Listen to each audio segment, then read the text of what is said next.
The most salient part of this definition is a strategic culture is persistent over time and it tends to outlast the era of its inception.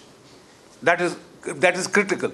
It has to have a tradition of focused strategic thought going over the millennia.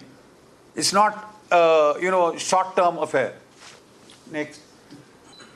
The simple fact of the matter is, unfortunately, the colonial thinking, colonial historiography has so severely distorted the perception about India and its past that we are still facing that problem. And the problem faced by George Tanham and Stephen Rosenkrantz was that they relied on colonial historiography to analyze the past and present of India. And quite obviously, that is the place where you go wrong from the very outset.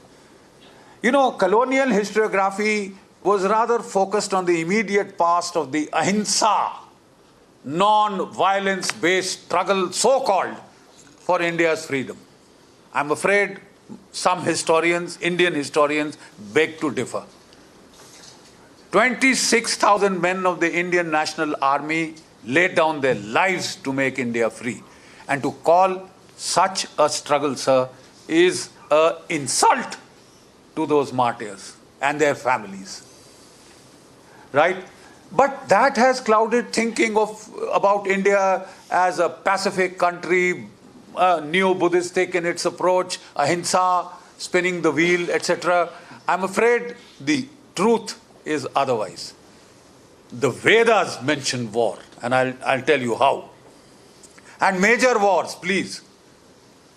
Ramayana is about a war. The invasion of Sri Lanka by the kingdoms of the north, by locally assembled tribal armed forces. It is about a war. The Mahabharata is about a major Armageddon that ends an age, a kind of an apocalypse that ends the age and commences a new one. It's about war. So let's get back and start right from the Vedas itself. You know, in the Vedas, colonial historiography has once again created a beautiful fiction. The Aryans were invaders who came from Central Asia. Hinduism is a foreign plant on the Indian soil. The Vedas came from outside. And they fought with the Dravidians. The Dasyus are translated into dark-skinned Dravidians.